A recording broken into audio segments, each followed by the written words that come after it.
Friends, welcome back to Suma Mohan vlogs. అందరూ ఎలా ఉన్నారు? నేను బాగున్నాను. మీరు ఎలా ఉన్నారు? ఇక్కడ చూసారుగా, ఈరోజు శుభ శనివారం. మనము దేవుడి కోసం ఒక మంచి నైవేద్యం అయితే తయారు చేసుకుందాము. పనస ముక్కలు అండ్ బనానా, మామిడి ముక్కలన్నీ కూడా మనం చిన్న చిన్న పీసెస్గా కట్ చేసుకున్నాము. దాన్ని ఇప్పుడు మనం పేస్ట్ చేసేసుకుందాం. సో ఇక్కడైతే మనం కొన్ని సగ్గుబియ్యం అయితే నానబెట్టుకున్నాం అనమాట. దాన్ని కూడా మనము మంచిగా ఉడికించుకుందాము. సో మనమైతే ఆ లోపల వీటన్నీ కలిపి ఒక పేస్ట్ లాగా అయితే ప్యూరీ లాగా చేసేసుకుందాం. అండ్ ఇక్కడ నేను నాటు చక్కెర వాడుతున్నాను.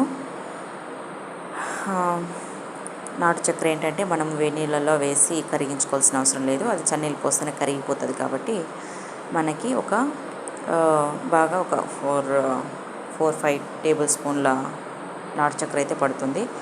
సో మీకు ఎంత స్వీట్ కావాలో అంత స్వీట్ వేసుకోండి. బాగా స్వీట్ తినే వాళ్ళైతే స్వీట్ ఎక్కువ వేసుకోండి, తక్కువ తినే వాళ్ళైతే తక్కువ వేసుకొని చేసుకోండి. సో ఇక్కడైతే ఏంటంటే మనము డ్రై నట్స్ వేసుకున్నాము. నేను ఎక్కువ గుమ్మడి గింజలు వాడుతూ ఉంటాను అనమాట. సో అదేంటంటే మనకి పంట కింద కొంచెం మంచిగా క్రిస్పీగా తగులుతూ ఉంటుంది. సో అందుకని నేను ఎక్కువ అది వాడుతూ ఉంటాను. సో ఉండేవాళ్ళు వేసుకోవచ్చు, లేని వాళ్ళు మామూలుగా మనం కాజు బాదం వేసుకుంటాం కదా, అది కూడా వేసుకోవచ్చు. సో లోపల మనకి సగ్గు బియ్యం నానబెట్టుకున్నది ఉడుకుతుంది.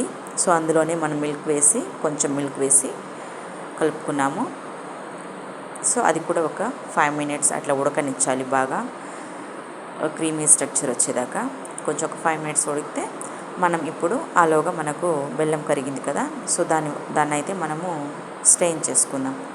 ఎందుకంటే అందులో ఇసుక అండ్ ఇంకా చిన్న చిన్న తొక్కులు అవన్నీ ఉంటాయి. కాబట్టి మనం జస్ట్ స్ట్రెయిన్ చేసేసుకుందాం. స్ట్రెయిన్ చేసుకొని అది కూడా ఒక 5 మినిట్స్ అట్లా ఉడకనియాలి.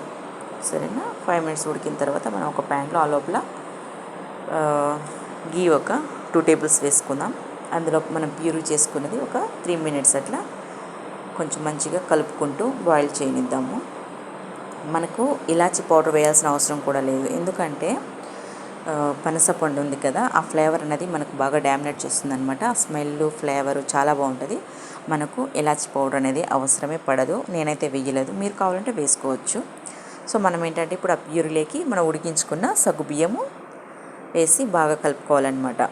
బాగా మంచిగా కలుపుకొని ఒక 3 మినిట్స్ మళ్ళీ ఒక 3 మినిట్స్ బాయిల్ అవ్వాలి.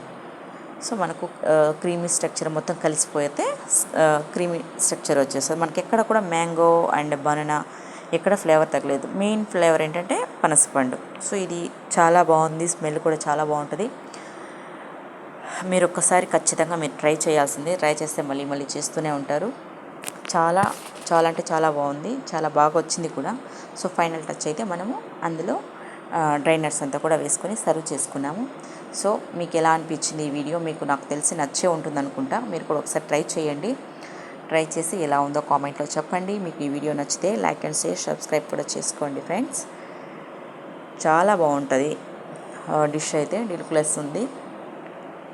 ఈ వీడియోని హ్యాపీగా ఎంజాయ్ చేయండి, షేర్ చేయండి. Thank you so much.